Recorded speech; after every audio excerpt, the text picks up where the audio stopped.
Welcome back to Callahan's Corner. You ask the questions, answer them live right here on Facebook. Got a user submitted question in Service Autopilot by Terry here. Terry's talking about sales commission and tracking of lead sources inside Service Autopilot. So, as a certified advisor in the mindset of abundance, we're going to go out and actually provide the answers to Terry how to actually set this up himself inside Service Autopilot. So, normal fashion, I'm going to be opening up the screen here and taking a look at it. So Terry's question is, what is the best way to track sales commission and specific marketing leads? So two-prong approach here. I spent a few minutes before the Facebook Live today and actually framed out how to build this out inside Service Autopilot. So I didn't bore you for the 15 to 20 minutes to build out this report. But I'm going to give you the step-by-step directions how we did this and probably some best practices as well. So without any further delay here, I'm going to jump into Service Autopilot. So your first part is you're going to Reports, Report Center. We're going to be building an analyses. In an analysis, it is all built upon data.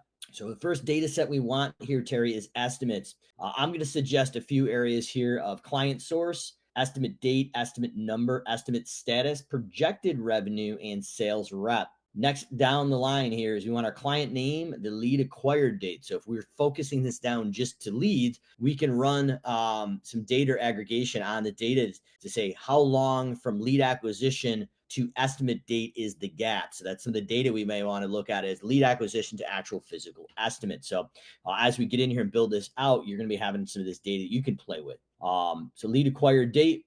Next thing that pops in is I'm going to go into estimated cost, line item name, status, type, quoted, rate, and total. Now, I've hidden some of these fields here in this report for the Facebook Live. But, Terry, if you're building this yourself, the Mindset Abundance, these are the ones I'm going to suggest because you may want to manipulate some data. So what we've done is once we've set that up, we're going to hit OK. That is going to go in and drive this data into our report. Now, what we've done is manipulated some of the data for the sales tracking commission reporting. Upon building this earlier before the Facebook Live, I'm going to suggest that you may actually want to make a copy of this by going up here. Once you make a copy of it, we're going to run one report or one actually analysis for just the sales commission. And then the second one, when we clone it out, is going to be just for your lead source tracking.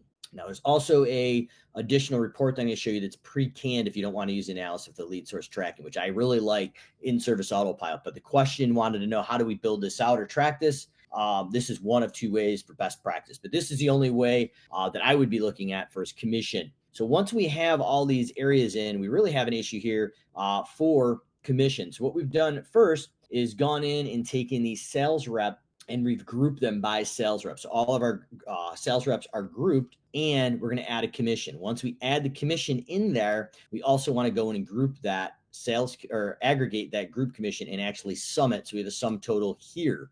We want to dial into line status of 1 and the rate is what we're driving off of the job. So for instance, we got our shrub trimming here for $472.50 and this is our estimate here. So I've got one estimate I pulled up. So it's $94.95. I want to show you how this looks in there. That's $94.95. That's $472.50 for the projected revenue, but really we're going to be driving our math equation off the rate.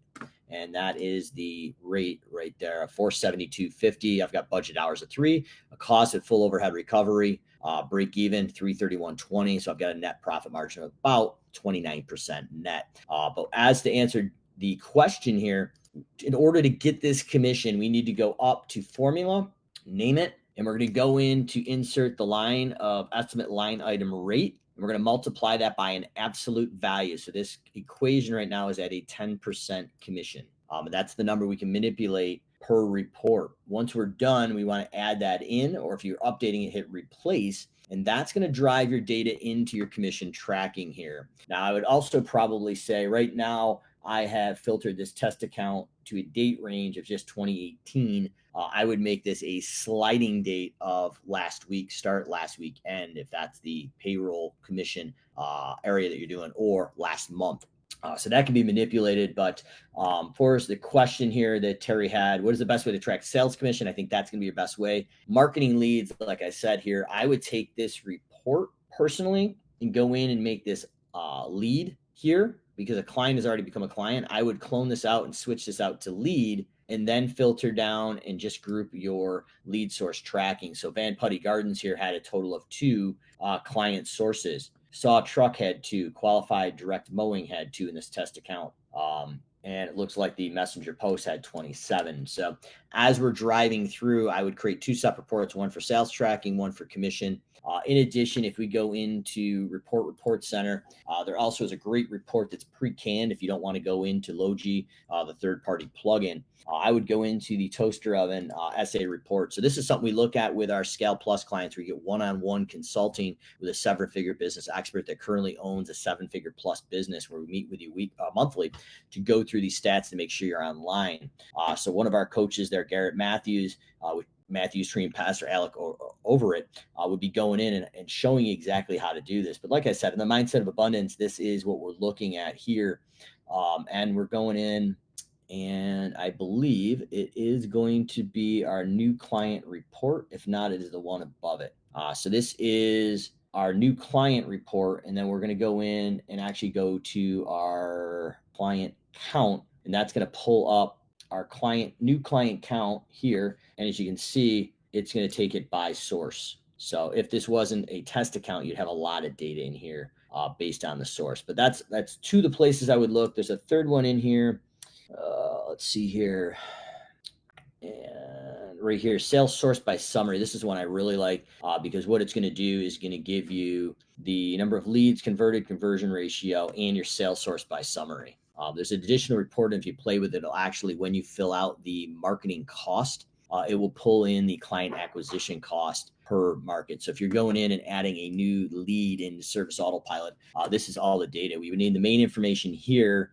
Details, I'm going to recommend account type, commercial or residential. Main thing here is sales source. And we had our every door direct mailing with the long copy or the picture of the kids in the lawn. We'd hit save. That's going to track your lead source. The part that most people miss when they come to us as a certified advisor, hundreds of clients each year, is we want to go really into client source. And this is the good data in, good data out. But really what this is, it's no data in, no data out. So this is the missing piece. Once we have that in a couple of the pre-canned reports I show you, it will actually give you the actual lead acquisition, client acquisition cost built out. So if we had an every door direct mailing here going into 2024, we would have that in there. And if we were starting this every door direct mailing for the whole week of February, if we know the distribution quantity, we'd put that in there. If it's online marketing, leave that blank. But your total expense of, say, $7,000 is in there. Once you hit save, when we go to those pre-canned reports, all that data pulls out and you have it at your fingertips. So comments, questions, drop below. If you like it, drop a like, and feel free to share within the lawn care community, because the mindset of abundance and sharing this throughout the community will only raise up the professionalism in our industry. Any questions, or if you're interested in having SimpleGrowth give you help with setting something like this up, and the proper way to set up your Service Autopilot, sgscall.com. Callahan's Corner, you ask the questions, we answer them live right here on Facebook.